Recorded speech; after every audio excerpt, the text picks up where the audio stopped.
මේ යන්නේ මර්ධනය තුලින් පසුපෙළ මිනිස්සු තරුණයන්ව බිය ගන්වමින් අත්නෝමතික ගමනකට මේ රට ගෙනියන. මේගොල්ලෝ ගේන්න යනවා තනි කම්කරු නීතිය.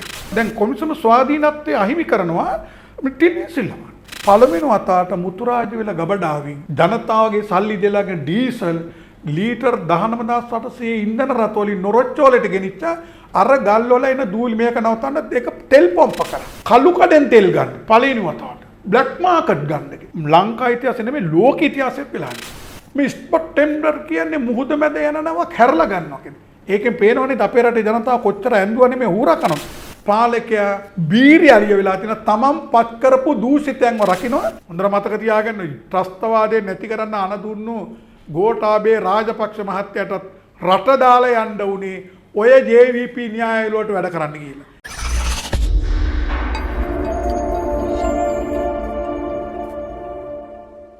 දවසින් දවස උණුසුම් වන කාලීන මාතෘකාවක් සමගින් අදත් අපි සූදානම් වෙනවා හෙඩ්ලයින් නිවුස් එක්ස්ක්ලූසිව් කතාබහ ඔබට ගෙනෙන්නට මෙතන සිට.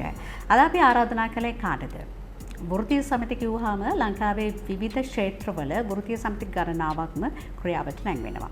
ඒ තුළ සමග ඒකාබද්ධ වෘත්තීය සමිති බලවේගය මාධ්‍ය ප්‍රකාශක ආනන්ද පාලිත මහතාට තමයි අපි ආරාධනා කරේ හෙඩ්ලයින් නිවුස් එක්ස්ක්ලූසිව් අපේ මේ කතාබහට. අයිබෝවන් ඔබට. අයිබෝවන්. ඉතිහාසය තුළ අපි හඳුනගන්න අපි දක්වපු වෘත්තීය සමිති වලට හාත්පසින්ම වෙනස් වෘත්තීය සමිති ක්‍රියාදාමයන් තමයි වර්තමාන වෙනකොට ක්‍රියාවට නැංවෙන්නේ. ඒ කතාවට එකඟද ඔබ? හාත්පසින්ම වෙනස් වෙලා තියෙනවා ජනතා පෙරමුණ ආණ්ඩුව ගත්තට පස්සේ ඔහුගේ භූමිකාව. හැබැයි ජාත්‍යන්තරයේ වෘත්තීය සමිති කියන එක ප්‍රබල වුණේ කතා කරේ අර ඇට්ලන්ට් චතුරස්‍රයේ පැයට ඉල්ලලා කරපු අරගලයත් එක්ක වෙච්ච භූමිකාව.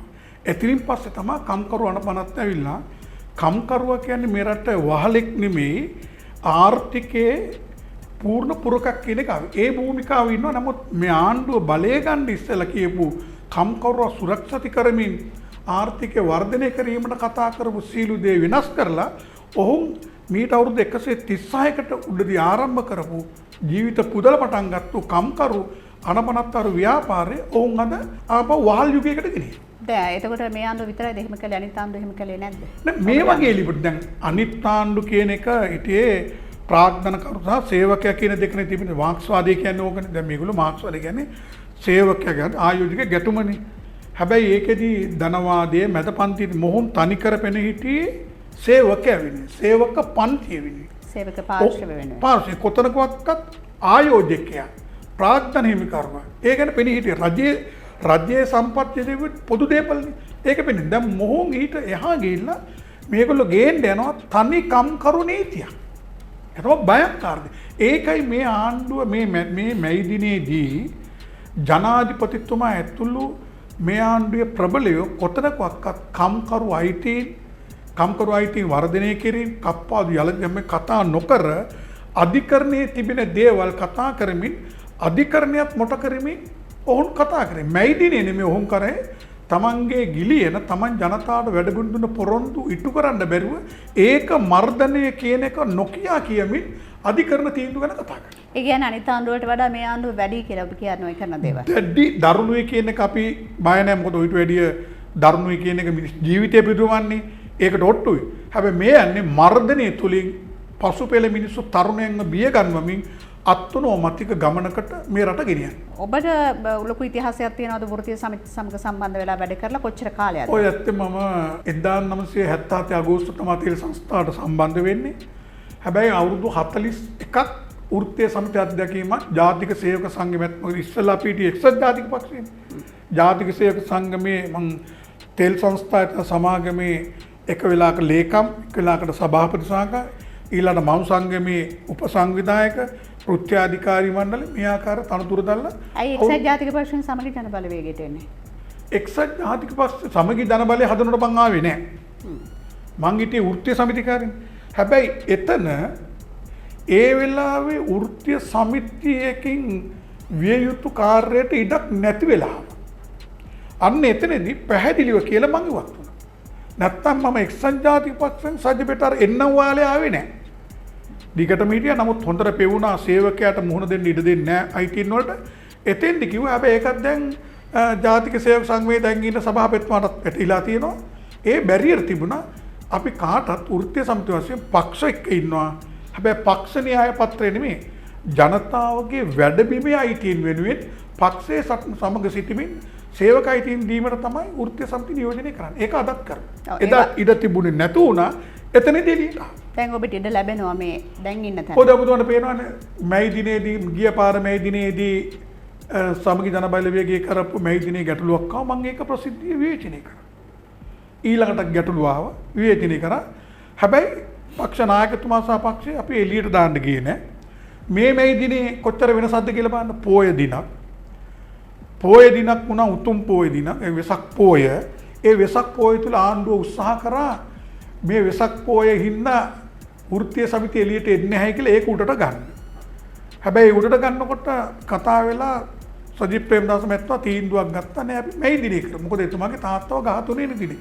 එතුමා ගුණානුස්මරණය මේක නවත්තන්න තුන. නමුත් වැඩබිමට දැඩිව අයිතීන් උදුරා ගන්නා මොහොතක අපි මෙවර මේ දිනේ තිබ්බේ නැත්තම් ඒ ආපහු තව මේ දිනයක් ගැන කතා කරන්න පක්ෂයට අයිතියක් නැති වෙනවා. ඒකින්ද වැඩබිමත් එක්ක විතරයි තමයි දිනේ කරන්නේ. ඒකෙන් ආණ්ඩුව කතා නොකරපු ඒ වගේම වීදි හැමතැනම මේ දින ස්වාධීන සංගම් විසින් පැවැත්වුවා. හැබැයි මේ සියලු සංගම් වලට අමත මේ බලයෙන් ඔවුන් කියන කතාව ආණ්ඩුව උදුරාගෙන යන කියන දේවල් තහවුරු කරන්න නම් යලි ගන්න නම් ප්‍රධාන පක්ෂයක් ඉන්නවනේ. ඒකට තමයි සජ්ජ වේදා මේ දිනේ පෙළ සෙනගත් එක්ක පෙන්නුවේ අපි බලයේ තුලින් ඔබලගේ හඬත් එක්ක නියෝජනය කරමින් අයිතිය තහවුරු කරනවා. සමහර මිනිස්සු ඇවිල්ලා මේ ප්‍රැස්වීම් වලට ආවත් මම මොකටද ආවේ මොන පක්ෂයේ වෙනුවෙන්ද ආවේ කවුරු වෙනුවෙන්ද ආවේ කියලා දන්නේ නැහැ නේ ආනන්ද මහත්මයා. මොකද පුංචි ළමයි පව ඇවිල්ලා හිටියද ඔය රැස්වීමට? නෑ ඒක හරිනේ. දැන් හොඳට වැඩේ දැන් ජනිතේ හැමදාම මයිපිලේ පාට අම්මා තාත්තා ඔක්කොම කියනවා. හැබැයි මෙහෙම විවේචනයක් තියෙනවානේ ජනතාවගේ. මොකද මැරිලියක් තියෙන්නේ කවුරු වෙනුවෙන්ද කා වෙනුවෙන්ද? හැබැයි කාටවත්ම ඒ කියන පොදු ධාරාවේ ඒ පොදු මතය වෙනුවෙන් හඬක් නගන්න හැකියාවක් ලැබුණාද එදා කියන ප්‍රශ්නාර්ථය තියෙනවා. හරි. අපි මේ ප්‍රශ්නාර්ථයෙන් තව ප්‍රශ්නයකට ඔබ එන්න ලෑස්ති. ඔබ ගල්ලඟුරු වංචාව ගැන ගොඩක් කතා කරපු කෙනෙක් නේ. කොමිසමට ගිහින් වංචාව ගැන ඔබ දන්න දේ කිව්වද? නෑ ඇත්තට මේක මම දැන් ජනාධිපති කොමිසම පූර්ණ බලති පිහිටුවීම ගැන සන්තෝෂ වෙනවා. හැබැයි මම නම් කියන්නේ මම දරන මතේ ඔබ කිව්වද? ඔබ ගියාද? ඒ වෙනුවෙන් ඇයි කියේ නැත්තේ? නෑ දැන් කොමිසමට තියෙනවා මම මේ මහාධිකරණ විනිසුරුතුමාලා උගන්වන්නේ නෙමෙයි.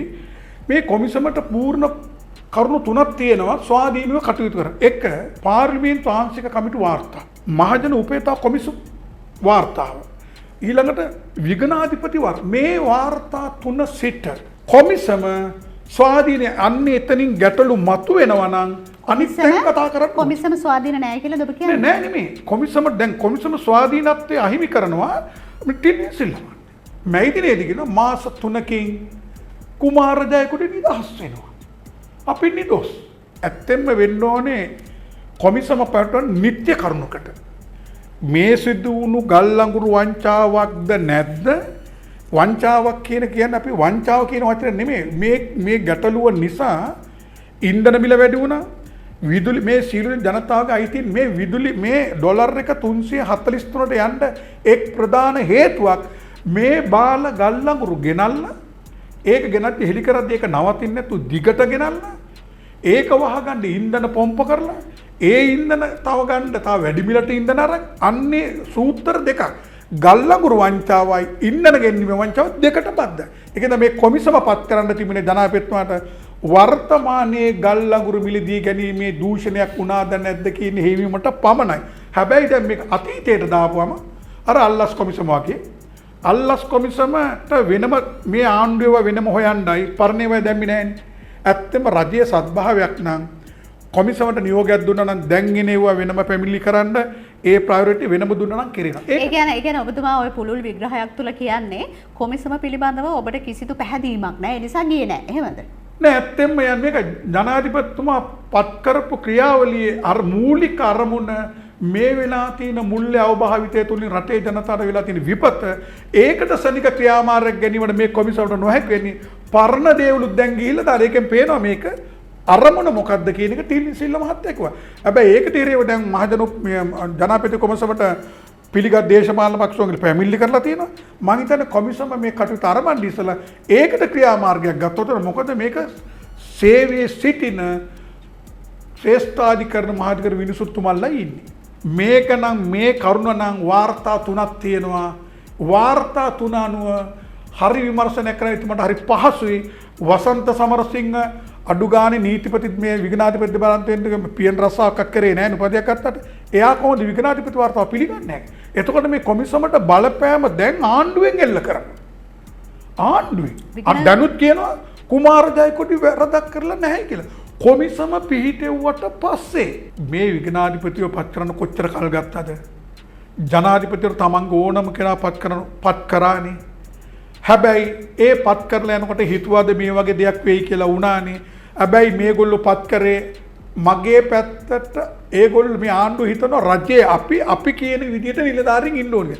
හැබැයි විගණාධිපතිතුමිය ස්වාධීනව තමන්ගේ විෂයපතේ තුල වගකීම ඉටු කරා. ඒක දැන් ආණ්ඩුවට කරන්න බෑ. ඔබ දැන් අවුරුදු ගණනාවක් පුරාම වෘත්තීය සමිතියත් එක්ක ගැටිලා අත්දැකීම් තියෙනවානේ. ඒ අත්දැකීමුත් එක්ක මේ ගල්ලංගුරු වංචාව පිළිබඳව කතා කරනකොට කොටසක් හිතනවා නෑ ගල්ලංගුරු වංචාවක් වෙලා නෑ. කොටසක් කියනවා නෑ වෙලා තියෙනවා කියලා. ජනතාවේ මැද්දේ ඉඳලා බලාගෙන ඉන්නවා මොකද්ද මේ වෙලා තියෙන්නේ කියලා. දැන් ඔබගේ අත්දැකීම් අනුව ඇත්තටම මෙතන වංචාවක් වෙලා තියෙනවා. මේක ගොඩක් යන්න ඕනේ නෑ. වංචාව කියන එක මූලික දේ මේ ආණ්ඩුවේ පසුගිය රජයන් වලදී ගිවිසුම් වල තියෙන හිල් වහලා ජනතාවට විනිවිද භාවයේ යුතුව ජනතාව ආර්ථිකයට බලපාන දේවල් ගන්නවා. මේ ගල්ලංගුරු වල ඉතා පැහැදිලිව කලබල කාලේ අර්බුදයේ කාලේ මේක ලක්ෂ 10ක් කියන එක ඇමරික ලක්ෂෙ වෙන්නවා. හැබැයි ඒක ඊට පස්සේ වෙනස් කරා. මේගොල්ලෝ පරණ තැනට ගියා. මේ වංචාව කියන්නේ මේකයි. මේ වෙන විට මෙගාවට් 280 දෙන්න බෑ.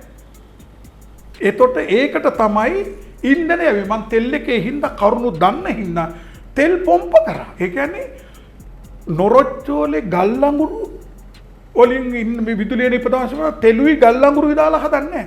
පළවෙනි වතාවට මුතුරාජ වෙල ගබඩාවින් ජනතාවගේ සල්ලි දෙලාගෙන ඩීසල් ලීටර් 19800 ඉන්ධන රථ වලින් නොරොච්චෝලේට ගෙනිච්ච අර ගල් වල එන දූලි මේක නවත්තන්න ඒක තෙල් පොම්ප කරා. එතකොට දැන් මේ විදුලි බිල මහජන උපේතා කොමිසමත් කියනවා ආණ්ඩුවත් කියනවා අපි මේ ගල්ලංගුරු පාඩුව දාන්නේ නැහැ. රජ එකක් පිළිගන්නවා පාඩු. හරි ලස්සන කතාවක් කියන්නේ. මහජන උපේතා කොමිසමයි ආණ්ඩුවයි කියන අපි බර දෙන්නේ නැහැ. දූෂණයක් වෙලා කොමිසමට ওই ටිකම ඇති. ජනාධිපතිතුමා පාර්ලිමේන්තුවේ කියපු ටික බොරු කියන දැනුණත් ගත්තනම් මහජන උපේතා කොමිසමේ අධ්‍යක්ෂ ජනරාල් සභාපතිතුමා ප්‍රකාශ දෙය ගත්තනම් දූෂණයක් වෙලා වංචා. ඒ අතරේ ආණ්ඩුවට තවත් චෝදනාවක් ආවා වැඩි මිලට ඉන්ධන මිලදී ගත්තා කියන කතාව. ඩීසල් බැරලයක් ඩොලර් 285කට ගත්තා කියලා තමයි මේ චෝදනාව ආවේ. ඒකෙත් වඩාත් වැදගත් කාරණාව තමයි වැඩි මිලට අරගෙන හරි ජනතාවට අඛණ්ඩව අපි ඉන්ධන ලබා දෙනවා කියන කාරණාව.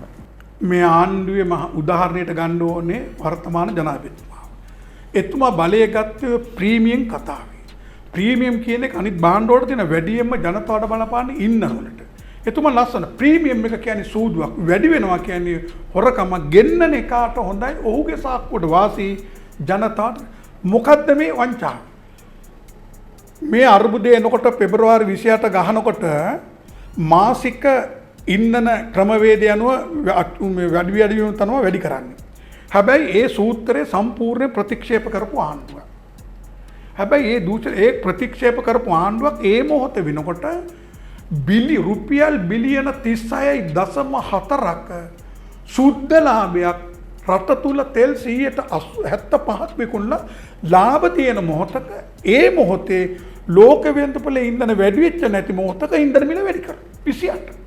ඒ කාරණාවත් එක්ක රජය කියනවා නේද අපිත් ඒ වෙනුවෙන් යම්කිසි පිළිවෙලක් දරනවා රජයේ පැත්තෙන් කියලා. ජනතාවට භූමි තෙල් ලීටරලා සීරු දෙය ගන්න කරාඹුත් උගක් තියලා පංචාවුදක් තියලා සාක්කුවල තියෙන සල්ලිත් උදුරගෙන 180ක් කරන් 110ක් දෙනවා කියන අයිති නෑ. මම දූෂණය ගැන ගොඩක් යන්න එපා. මේ තියෙන්නේ ගසා කන හොර සූත්‍රයට කියන එකම දේ තමයි මේ ආණ්ඩුව ටැෆිකූරා කියන සමාගම සමග ඩීසල් වලට ගිවිසුමක් යනවා. මෙක්ටිට් 39 නැව් ගෙන්නන්න. ඒකෙන් නැව් තුනක් ගේන්න කියනවා. ජනාධිපතිතුමා පෙබරවාරි 28 ඉන්ධන මිල වැඩි කරාට පස්සේ තුන්වෙනිදා පාර්ලිමේන්තුවට ඇවිල්ලා හරි පැහැදිලි පිළිතුරු ප්‍රකාශයක් කරනවා. ඩීසල් දින 27යි පෙට්‍රල් දින 33යි බොර තෙල් දින 44යි ඇනෝන් ලේඅවුට් එකක් කියනවා. RM පාක් ගේනවා සයිනොපෙක් ඊළඟ නැව එනවා ඊළඟට IOC එනවා 28 වෙනිදා CPC නැවෙන. මේ ලේඅවුට් එකක් කියනවා. හැබැයි මේ කියනකොට 3 වෙනි දෙනකොට ඉරානෙට ගහනවා.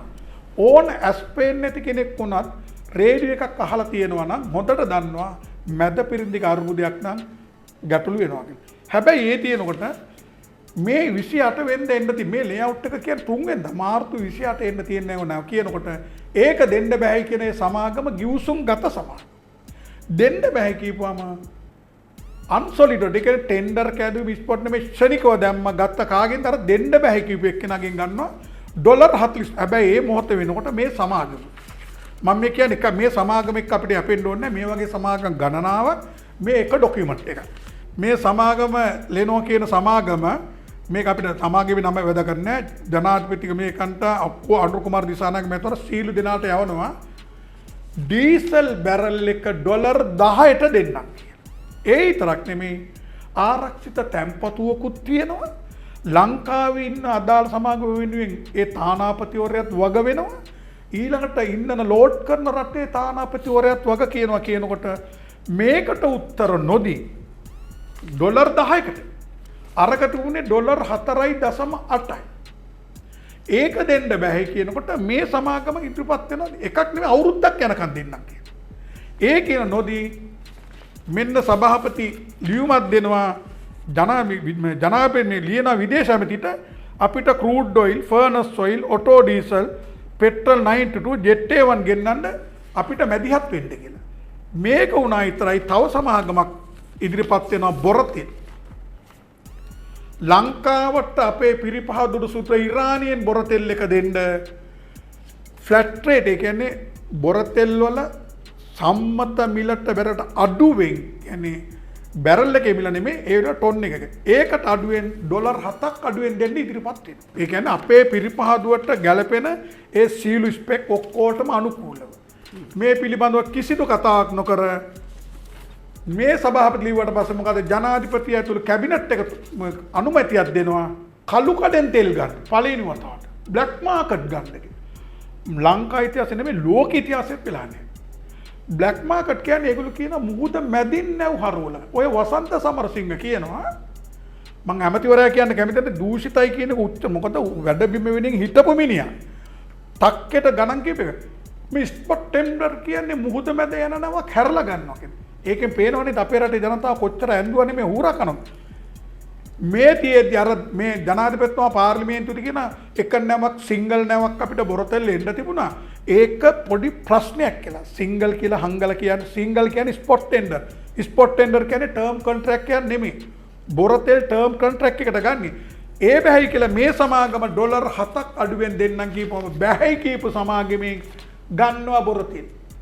මීට වැඩි ඒක අරන් තියෙනවා ඩොලර් 284ට 285ට 282ට විතර නෙමෙයි ලංකාවට තෙල් බැරල් එක ඇවිල්ලා තියෙන්නේ ඩීසල් බැරල් එක ඩොලර් 331යි ඩොලර් 332යි ඩොලර් 334යි ඩොලර් 280ට ඇවිල්ලා නැහැ. ඇයි ඩොලර් 48ට දෙනවා 4.8ක. තව සමාගමකට දෙනවා ඩොලර් 51ට. අනිත් සමාගමකට දෙනවා ඩොලර් 43ට. එතකොට මේ ඩොලර් 10ට තියෙන්නේ. මේ අර්බුදය ඇති කර මේ ශනික වෙන්න ඕනේ නැහැ. බාල ගල් ලඟුරු කියන ආපහු වෙන්නේ මෙගාවට් 160ක් අඩුවීම මත ඒකට ඩීසල් දෙනකොට QR කෝඩ් එක අවුරුදු 3කට හඳුන්වලා දෙද්දි තියෙද්දි සභාපති මාධ්‍යට ඇවිල්ලා තියෙන ඕන අතරින් ගණන් කියලා මොකද බය වෙන්න එපා. ඉන්ධන ඇති තරම් තියෙනවා. කිසිම ගැටලුවක් නැහැ. මේ මොකක්ද කියන්නේ ගණින්න. ඇයි ඒ ගණන් කියන්නේ? අපි ওই සභාපතිටයි කණ්ඩායමට එරෙහිව ජනවාරි 19 වෙනිදා මම අපරාධ පරීක්ෂා පැමිණිල්ල දෙන්න. අදත් විභාග කරන්නේ නැහැ. කෝටි 64ක් පාඩු කරලා තියෙනවා. මේ ජනාධිපතිතුමා 3 දෙනාගේ කමිටු එකේ ජනාධිපති වෙලා මුදල් ඇමති වෙලා බලසක් වෙලා ගෙන්නවා ඩීසල් අඩු දෙක පෙට්‍රල් ලාරෙන් පාක් ගෙන්නුවේ. ඒක ඔය සභාපති තමයි එතකොට හිටියේ මුතුරාජල බාරකාරයා. ඔහු සභාපති වෙනවා ටැංකි 3කට දානවා ගන්න බැරුව මෙට්‍රික් ටොන් 655ක් වාෂ්ප කරනවා. වාෂ්ප වෙනවා. අවු මාස 16ක් පෙට්‍රල් ගබඩා කරලා තියන් ඉන්නවා පෙට්‍රල් ඩිලිවරි වලට ගන්න බැරි ටැංක් වල. Metric ton 22. ඒකේ මෙට්‍රික් ටොන් 655ක් වාෂ්ප වෙනවා. මම පැමිණිලි කරාට පස්සේ මාස 16ක් තියාගෙන නොවැම්බර් මාසේ අලෙවි කරන්න තිබුණ මිල ඔක්තෝබර් 309යි නොවැම්බර් 311යි පැමිණිල්ල දැම්මට පස්සේ 292ට විකුණනවා. කෝටි 64ක් ඉක්මන පාඩුව වාස්ප වීමයි පාඩුව. ඔහුම තියාගෙන බරපතල ගැටලුවක් නේ ආනන්ද මහත්මයා. ඔන්න ඒක ඩොකියුමන්ට් තියෙනවා. වාෂ්ප වෙනවයි කියන කාරණාව. එතකොට අපිට හිතන්න පුළුවන් දැන් කංචි තෙල් ගබඩා කිරීමේදී අවම තාක්ෂණයවත් ලංකාවට නැද්ද එතකොට? ඔය 0.4 ගණන් ගත්තේ අතීතයේ තෙල් ඉස්සර කෑන් වලට ගෙනාවේ. ඉස්සර සාමාන්‍ය පෙට්‍රල් ලෝඩ් එකක් ආවම සති 2-3 අද ෂෙඩ් එකට ගිහිල්ලා හැරෙනකොට ඉවරයි. හැබැයි ඔබතුමා හරි පිරුම් හල්ට වාෂ්පීකරණයක් නැහැ. හැබැයි සංස්ථාව වාෂ්ප වෙලා. හේතුව? ඒක තමයි කියන්නේ. කො විගණනය විගණාධිපතික වාර්තා දෙන තුට්ටුකට ගණන් ගන්න. ජනාධිපතිතුමා පත් කරපු සභාපතිවරුන්ගෙන් ඉල්ලා අස්සුනේ වැඩ කරන්න දෙන්නේ නැති හින්දා තියන් ඉන්න එකම සභාපති දූෂණයට දුන්න සභාව. බාලා ඉන්නන බෙදහැරීමේ නැවේ හිටිය ඔය සභාපති. මමයි හෙලි කරේ. සියලු දේ මනාගත්තා. මම CIDකට පැමිණිලි කරලා තියෙනවා. ආණ්ඩුව පැමිණිලි බාරගන්නේ මාස 16ක් තෙල් ගබඩා කරන් ඉන්න අපේ රටත්. නෑ එතකොට කෙනෙක්ට කියන්න බලන්නේ ආනන්ද මහත්මයා හරි. ඔය සියලු කාරණා ටික හරි. හැබැයි අපි දන්නවා අපිට අත්දැකීමක් තියෙනවා. අපි හිටියානේ පෝලිං වල ඉන්ධන ගන්න ගිහිල්ලා ඊට පස්සේ ඉන්ධන නැතුව අපි පයින් ගියපු යුගයකුත් තිබුණානේ. ඒ සියලු කාරණා අතර කෙනෙක් කියන්න පුළුවන්. හරි කිසි ප්‍රශ්නයක් නෑ. අපිට දැන් ජනතාවට කිසිදු ප්‍රශ්නයකින් තොරව ඉන්ධන හිගයක් නැතුව බෙදා හැරීම කරනවානේ කියලා. ඔය දැන් ඉන්න සභාපති, දැන් ඉන්න විධායකයන්ද මේ දූෂිතපත් කළා තියෙන්නේ. කෝටි 78ක් බොරතෙල් ගන්නේ නැතුව ගෙවපු එක්කෙනා ඩිරෙක්ටර්. එතකොට විධායක අධ්‍යක්ෂක ඊළඟ නියෝජ්‍ය සාමාන්‍ය මේගොල්ලෝ දාගන්නේ මේගොල්ලෝ තමයි තෙල් ගිය ආණ්ඩු කාලේ එනකොට බෙදුවා. ගිය තැනක් නැහැ. ඇනවුම් 455ක් අස්ථානගත වෙලා කියලා CIDගේ පැන්ස් අදත් කිසිම ක්‍රියාමාර්ග. මම මෙයා කළමනාකරු ඉන්නකොට ප්‍රධාන කළමනාකරු මුතුරාජලේ ඉන්නකොට ඒකේ ප්‍රධානිය දුන්නු ලියුම දෙවෙනිය දුන්නු ලියුමත් එක්ක CID එකට දැම්මා අදත් විභාග කරා. මේ තෙල් ගේන්න මේ ගහිල්ල ගත්තේ QR එක දැම්මනම් ගැටලුවකින් තොරව තෙල් ටික බෙදන්න තිබුණානේ. මොකද මතකද පෝලිං යුගයේ නැති කරේ QR. QR එක දාන්න නැතුව මේ වැඩි මිලට ඔක්කොම තෙල් ගෙනල්ලා ඔක්කොම ඉවරනට පස්සේ මොකද දැම්මේ? දැම්මා මොකද්ද මේ ඔත්තේ රැට්ටේ. QR එක දැම්මනම් හොඳට මතක තියන්න අපි ජූනි මාසේ මේ ගිය ජනවාරි පෙබරවාරි මාර්තු අප්‍රේල් වෙනකන් අපි පරණ මිලට තෙල් පාවිච්චි කරන්නේ. සභාපති කියනවා ලීටර් 59 ලක්ෂයක් බෙදුවා. ඇයි පරණ අඩු මිලට තෙල් ටික බෙදුවා වැඩි මිලට ගත්තා. දෙපැත්තකින් ගැහුවේ. මේක භයංකර මුළු සමස්ත ඉන්ධන පාරිභෝගික ඉන්ධන කියන්නේ පාරිභෝගික භාණ්ඩ නෙවෙයි සමස්ත ආර්ථික භාණ්ඩයක්. විදුලි ඉන්ධන මිල වැඩි වෙනවා කියන්නේ විදුලි බිල වැඩි කරනවා. ආර්ථික දැන් මේගොල්ලෝ කියන්නේ ගහයි පොත්තයි කියලා තමයි කිව්වේ ඇත්ත. බලශක්තිය විනිවිදභාවයෙන් ජනතාවාදීව ගෙනියනවා. ඉන්ධනවල තියෙන ගසා කන සූත්‍රයත් විදුලියේ තියෙන සූත්‍රයත් දෙකමයි. දැන් ඒකටත් වෙන ඩබල් එකට ගහන්නේ. චෝදනා දුන්නට කරුණු එක්ක දුන්නට පාලකයා බීරි අලිය වෙලා තියෙන තමන් පත් කරපු දූෂිතයන්ව රකින්නවා මේ රටේ ඡන්දෙ දුන්න ජනතාව සහ ඒ දරුපවුල් රකින්නේ නැතුව. ඔය සියලු කාරණා අතරේ දැන් අපි රට තුල තියෙන ඉන්ධන සංචිත ඔබේ අත්දැකීමුත් එක්ක තව කොච්චර කාලයකට ප්‍රමාණවත්ද? නෑ කොච්චර පාරේ දැන් මේකට හරි ඉල්ලමන්නේ දැන් මාන කියන අපි QR උත් අයින් කරනවා. දැන් ඉල්ලම ඇවිල්ලා දැන් අර ජනාධිපතිතුමා ජනාධිපති වෙන්න ඉස්සලා කියපු අර ප්‍රීමියම් ඉල්ලම ඇවිල්ලා දැන් විදේශයේ එතුමා කිව්වනේ ගෙන්නන එකට හොඳයි පාරිභෝගිකයට ජනතාවට බලපන්. දැන් මේ ආණ්ඩුව ගෙන්නන ආණ්ඩුවට හොඳයි ජනතාවට වැළිය වැල් නැහැ. 343ට ගිහිල්ලා තියෙන්නේ වැඩබිම වෙනින් එක කම්කරු අයිතියක් වැඩි කරලාද? අඩු ගානේ EPF එකේ ගාන වැඩි කරාද? එතකොට සේවා බාහිර කුමල්ද සේවකයන්ගේ සතයක් ඒකේ ප්‍රතිශතය වැඩි කරාද? වැටුප් වැඩිවීමක් වුණාද? නේද? කි අවුරුද්දට දෙපාරයි කියන්නේ දැන් 340 අර මුදල් නැමැති නියෝජ්‍ය කියනවා මේ ඩොලර් එක වැඩි වුණාට ජනතාවට බලපාන්නේ නැහැ. මට අන්ධ කයිප්පු ගහලා නෙමෙයි. කොමිස් සල්ලි වලින් මේගොල්ලෝ වල්මත් වෙලා දැන් මොකක්ද කියන්නේ කියලා තේරෙන්නේ නැහැ. මොකද මේගොල්ලන්ට බිය දැනෙන්නේ නැහැ. ආණ්ඩුවනේ. මේගොල්ලෝ හමුදාවේ ඉන්නවා, පොලිසියේ ඉන්නවා ඕන දෙයක් පුළුවන්. ඕ වගේ හිතපො මිනිස්සුන්ට තමයි හොඳට මතක තියාගන්න ත්‍රස්තවාදය නැති කරන්න අන දුන්නු ගෝඨාභය රාජපක්ෂ මහත්තයාටත් රට දාලා යන්න උනේ ඔය JVP න්‍යාය වලට වැඩ කරන්න කියලා. නැවත පෝලිම් යුගයක් ඇති වෙයිද? ඩොලර් එක උඩ යනවා කියන්නේ සංචිත නැහැ. තෙල් වලට ඉස්සලා දැන් ගසා කෑමට තෙල් ටික ගේනවනේ. හැබැයි තෙල් ටික ගේනකොට අත්‍යවශ්‍ය භාණ්ඩ නැති වෙනවා රටේ. පාම් පිටි වැඩි උනේ ලෝකේ පාම් පිටි වැඩි වෙලා නෙමෙයි. බීලුණු වැඩි උනේ එක දැන් බාන්න අද මිල නෙමෙයිට පුදුම විදියට බඩු මිල ආණ්ඩුවට තේරෙන්නේ නැහැ. ආණ්ඩුව ගන්න ඉස්සලා මේගොල්ලෝ නොමිලේ කෑව මිනිස්සුන්ගෙන් අද ජනතාවගේ බදු මුදල් වලින් කනවා කොමිස් වලින් කනවා. ඒකින්ද මේ පවුල් වලට තේරෙන්නේ නැහැ. හැබැයි ජනතාව නරා දුක් විඳින යුගයක්. සීලු පෝලිං වලට ඩොලර් නැතුව තෙල් ගන්න බෑනේ. අද හෙඩ්ලයින් නිවුස් එක්ස්ක්ලූසිව් අපේ කතා බහට අපි ආරාධනා කරේ සමගි ඒකාබද්ධ වෘත්තීය සමිති බලවේගයේ මාධ්‍ය ප්‍රකාශක කැඳවුම්කරු ආනන්ද පාලිත මහතාට. බොහොම ස්තුතියි ඔබට. බොහොම ස්තුතියි අවස්ථාව දුන්නා. අපි තවත් දවසක හෙඩ්ලයින් නිවුස් එක්ස්ක්ලූසිව් මෙවැනිම කතා බහක් සමගින් ඔබ මුණ ගැහෙනවා. සුබ දවසක්. හෙඩ්ලයින් නිවුස් YouTube නාලිකාව දැන්ම සබස්ක්‍රයිබ් කරන්න. Headline News.lk පළමුවෙන් ඉදිරියෙන්